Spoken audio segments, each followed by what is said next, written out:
Os estudos, né, de tensão de restabelecimento transitório, que é a tensão que aparece nos terminais, né, do disjuntor durante a interrupção de uma corrente, elas podem ser bastante severas, né, principalmente quando você tem uma falta próximo dos terminais, né, de um transformador e com pouca, né, capacitância entre esses equipamentos, entre o disjuntor e o transformador. Né, isso pode levar, né, a altas taxas, né, de crescimento dessa tensão, que é o que normalmente as empresas aí têm observado, né, nos estudos que elas realizam. Bom, esses estudos, né, também é objeto aí do grupo, né, grupo de análise, né, de superação de equipamentos, né, que é coordenado aqui pelo Dr. Carlos, né, no OMS. Então, esse trabalho, né, surgiu também, né, dessa demanda aí do grupo aí de superação.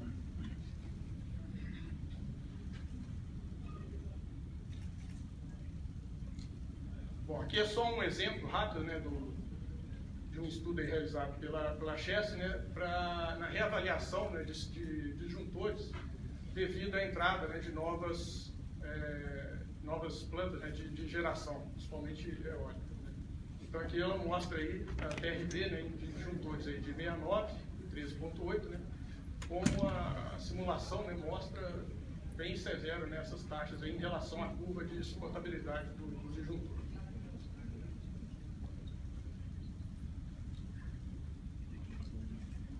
Bom, então o escopo do trabalho, né, é analisar os modelos normalmente utilizados, os modelos disponíveis, né, principalmente no ATP, comparação de simulações e medições de campo e, né, a definição de um modelo adequado, né, para esses estudos. Bom, os modelos analisados, né, o Saturable, que é o tradicional, né, que é normalmente usado aí na maioria dos estudos, o BCTran, que, assim, em termos de diferença, né, ele tem uma entrada de dados mais fácil, né, mais simples, que você já pega os dados diretos dos ensaios de vazio e circuito. O modelo híbrido, né, que é um modelo mais novo aí do ATP, e também apresenta algumas opções, né, de entrada de dados a partir de ensaios, né, de vazio e curto-circuito. Ele também apresenta uma opção de dados típicos, né, ele internamente tem uma biblioteca, né, já com vários dados disponíveis, né, dependendo do nível de tensão e potência do transformador, ou também, né, que já é uma entrada de dados mais sofisticada, né, que seria a partir da geometria do transformador. E também um modelo, né, obtido a partir do programa, né, o Metric Fit ou Vector Fit, né, que considera a dependência com a frequência dos parâmetros.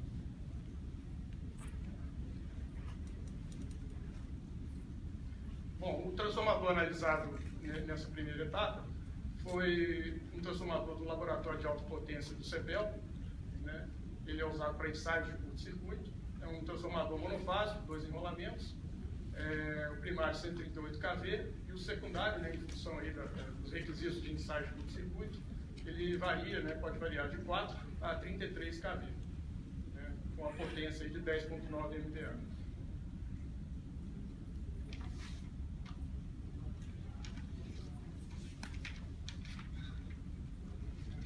Bom, então, basicamente, a gente tem os dados, né, para modelagem dos testes, né, dos ensaios de fábrica, né, de curto-circuito e a vazio, e também foram realizadas medições de capacitância, né, desses transformadores. Aqui eu estou mostrando só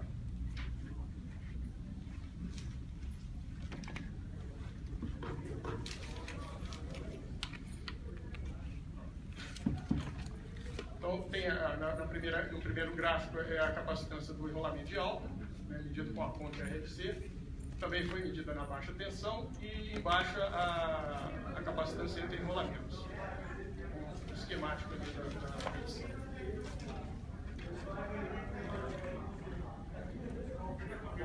E para o modelo, aqueles dados foram utilizados para a modelagem tanto do Saturable, do BCTran e do modelo híbrido. E para a modelagem do Metric Fit foram realizadas medições de impedância e admitância do transformador, né, montado um modelo black box, né, uma matricial, né, 2x2. Né, e esse programa também, né, que foi desenvolvido pelo BIOR, ele também tem uma rotina que gera um circuito RLC, né, para ser usado no ATP. Então aqui mostra, né, o fit, né, o ajuste que o programa fez, né, comparando, né, as medições com a simulação, com o modelo encontrado. Bom, para comparar, né, em termos dos transitórios, né, de TRV, um método, né, que é escrito até na norma, né, para avaliação da TRV, é a injeção de uma corrente capacitiva. Né? É um equipamento simples, né, que ele carrega primeiro um capacitor, depois é um chaveamento, né, é injetado uma corrente no transformador e o diodo ele corta essa corrente. Né? Então aqui no primeiro gráfico a gente tem a tensão medida ali no terminal do transformador, com o período de descarga. Né? Aqui o diodo está conduzindo, a corrente é cortada e aqui a gente tem a TRV presumida do equipamento.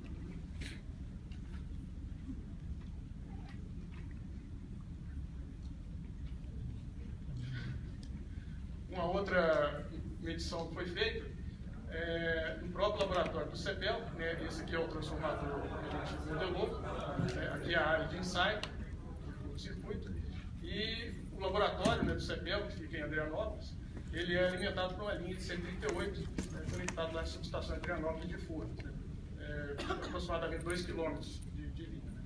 Então esse sisteminha, né, foi modelado aqui no ATP Drop, e a gente vai analisar, né, o caso, né, do transformador alimentando falta. Né. Então esse disjuntor está bem próximo aqui do secundário do transformador. Então alguns resultados, né. O primeiro é a questão da saturação do ATP, que já foi até apresentado em outros trabalhos, né, que é o ponto de conexão dessa saturação. Né. Dependendo do lado que você esteja manobrando, e se essa saturação é representada ou no lado externo, né, do transformador, ou no ponto interno, né, que é por exemplo, o saturable disponibiliza, né, você tem uma diferença basicamente no amortecimento da onda. Na taxa de crescimento inicial e no valor de pico, aparentemente não dá muita diferença.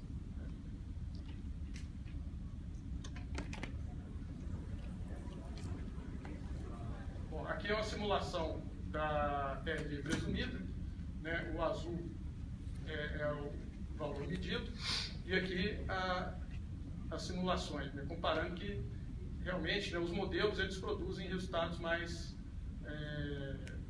severos, né, do que a medição.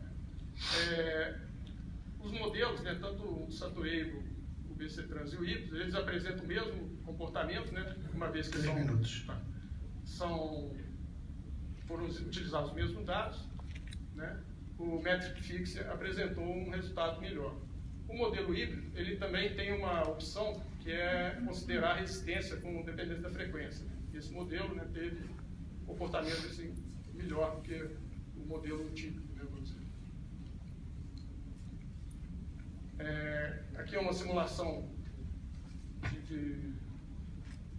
do transformador alimentando falta, né, usando os modelos, e a gente também nota a mesma proporção, né, no pico e no amortecimento. Né. Bom, o ensaio no laboratório de CEPEL teve uma certa diferença, né, porque aquela simulação que eu mostrei anteriormente, os parâmetros do transformador eles foram calculados considerando o secundário com 33 kV. E, né, por questões lá de disponibilidade do laboratório, essas medições de transitório, né, da TRV real, né, no equipamento, o transformador estava sendo usado com um TAP de 4 kV. Né? Então, existem algumas diferenças, principalmente para o modelo dependente da frequência, né? E aí a gente fez só, por enquanto, a simulação com o modelo Saturable. Né? Então, aqui tem a medição, né, e a simulação, tem os fatores de amplitude, né, que praticamente repetiram aqueles valores que foram obtidos no ensaio de TRV presumido. E aqui, né, a simulação do ensaio propriamente dito, né? A simulação, a medição, aqui a gente nota que até uma situação prevista na norma, né, que é a presença da tensão de arco, né, do disjuntor.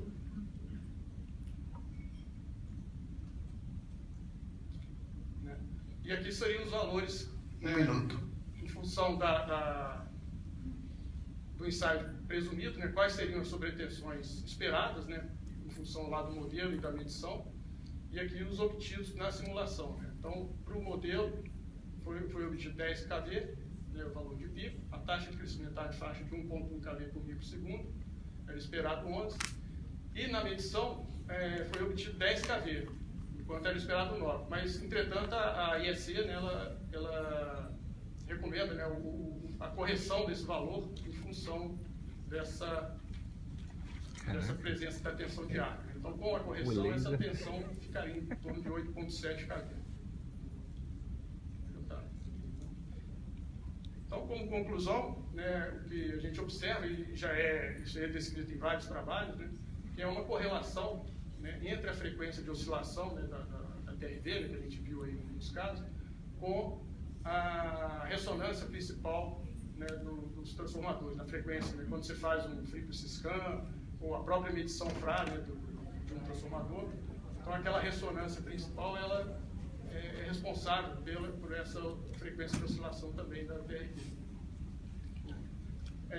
A gente teve melhores resultados com os modelos dependendo da frequência. Os modelos baseados nos ensaios de fábrica também tiveram bons resultados, né?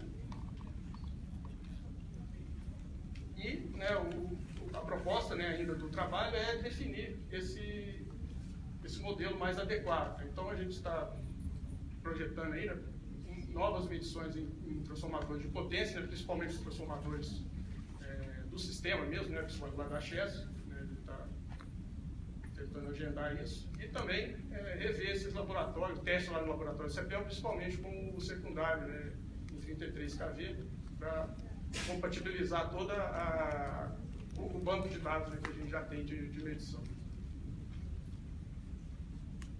Bom, era isso que eu tinha que apresentar. Obrigado.